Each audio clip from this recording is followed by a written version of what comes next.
My intention of this video is not to encourage or glorify the use of any kind of substance. The intended purpose of my videos are to educate people about the possible dangers or negative effects of said substances. With that being said, let's move on to the episode.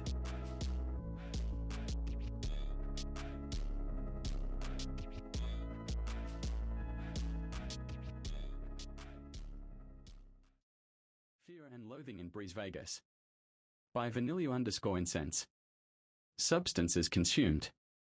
Alcohol, 4 beers. Weed, 1 joint and 1 hit of a cart. Nicotine, unknown number of hits from a vape throughout the night. LSD, 400 Uggs. Amyl nitrite, 3 inhales. MDMA, 200 mgs. The night began with me sinking some piss at the local pub with a mate. After hanging out and chatting for a while, I decided to call it an evening and head home. When I got home, my brother and his mate S were hanging out. We all got to chatting and I brought up that I had a popper. I grabbed the little bottle from my room and I proceeded to inhale from it a few times. Each time I got the usual head buzz sensation. Later we decided to head to a dealer's place to get some green. This is also around the time I dropped the first tab. When we arrived, S went in and got the green whilst my brother, his GF and I waited in the car. S came back gleaming with joy as he'd managed to score a free pinger, sneaky. After we got back to mine, we sat on the back porch and had a joint. S then suggested we head to the local nightclub. I agreed whilst my brother and his GF decided to stay home. S called up a mate to give us a lift and we got into a 4B mod with nitrous oxide. Around this time the acid had started kicking in. Whenever the nitrous in the 4B was used to accelerate, it felt and looked like I was entering hyperspace from Star Wars. Whoa. Once we got to the club, I met some of SS friends. We chatted, danced and partied for the next few hours. When it came time to leave, S called up another mate of his, who I will refer to as P, to get us. When we got in the 4B, we all decided that we were gonna go to the Valley, Brisbane's red light district, so I took another 3 tabs.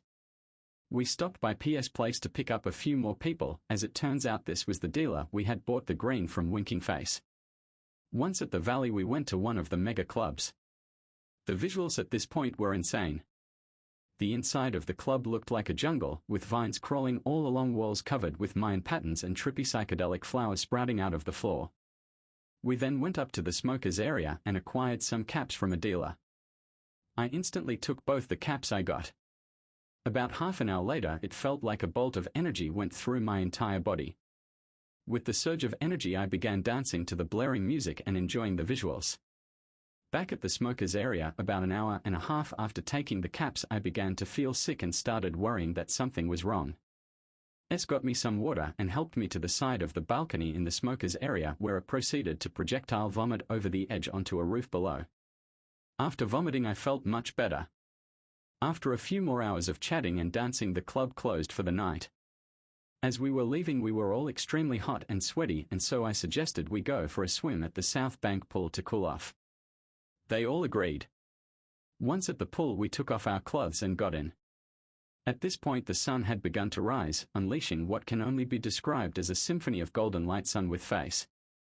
Soon another group of partygoers joined in on our swim, one of which offered me a hit of a cart, which I accepted. This kicked the trip back into full swing. S began messing around by making roaring sounds, which caused me to hallucinate that SS head was that of a tiger's tiger face. After a while, we got out and dressed. We then began heading back to PS. On the way back, I was enjoying the music blasting out of the speakers of PS4B. On the outside of the car, I could see snake-like alien creatures flying alongside, waving up and down to the beat of the music and peering in and observing us alien head.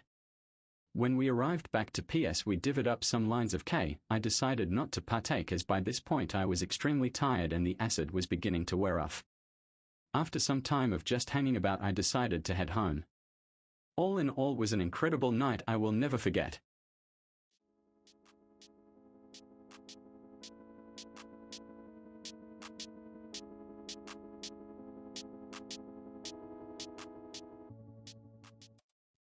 I took a large line of Ket on the bus and had no idea where I was, or who I was when I got off.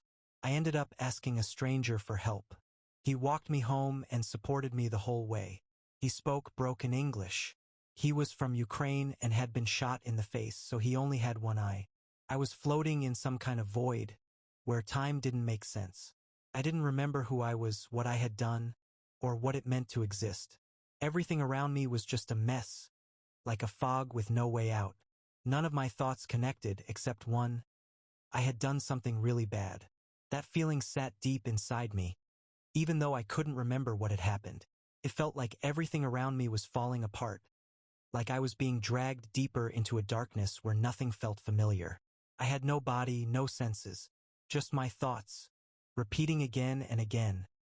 I am lost. Who am I? After a while, I started to hear my own voice.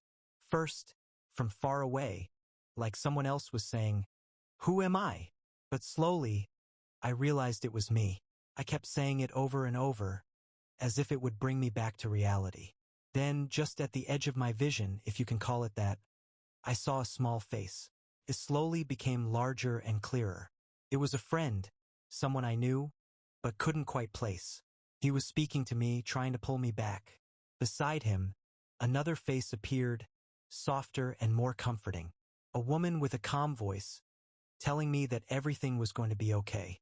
The two of them became like an anchor, slowly pulling me out of the chaos, bit by bit. The moral here is probably to think a little about time and place before you take something unknown, because sometimes the substance is stronger than you think, and suddenly you find yourself asking a one-eyed Ukrainian for directions home.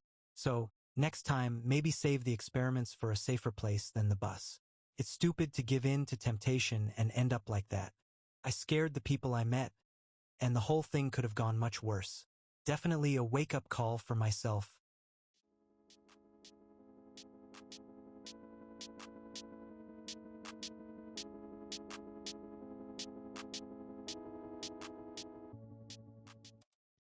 So I'm here mainly because of trying to taper from benzos, but I've done KET a few times on top of things like MD, shrooms, and acid. But here's a KET-only trip report while trying to do something technical. To start, I've been clean from putting anything up my nose for over 6 years now, but my memories of KET were always falling asleep. I've been having sleep for over 5 years. None of the meds work, so I decided to go back in time and get some KET to see how it works if it can make me sleep. Short answer, no. On the other hand, I had a blast while on KET preparing for a DJ set for the next night. It was fucking wicked, yo. I think I even cold for a bit, but I managed to keep the music going. The next night, I went to my gig and started doing some sneaky lines in the booth. Now, with KET, it comes on way slower than coke or other stimulants, so you hit one big line, and a few minutes later, you're like, I'm gonna smash another line, this is good. Suddenly, my music turned into noise, but people were dancing. I was somehow functioning as a DJ, but I have no clue how. I don't know what my set sounded like, but there were no negative comments. After that part of my set where my music sounded like pure noise, I decided to not have any more and just finish the set. I slowly got my ground back again, and I noticed I had mixed about 6 or 7 tracks without noticing. I've been invited back to the venue for next week and the week after. What I learned: don't do KET if you need to do something technical afterwards, LMFAO.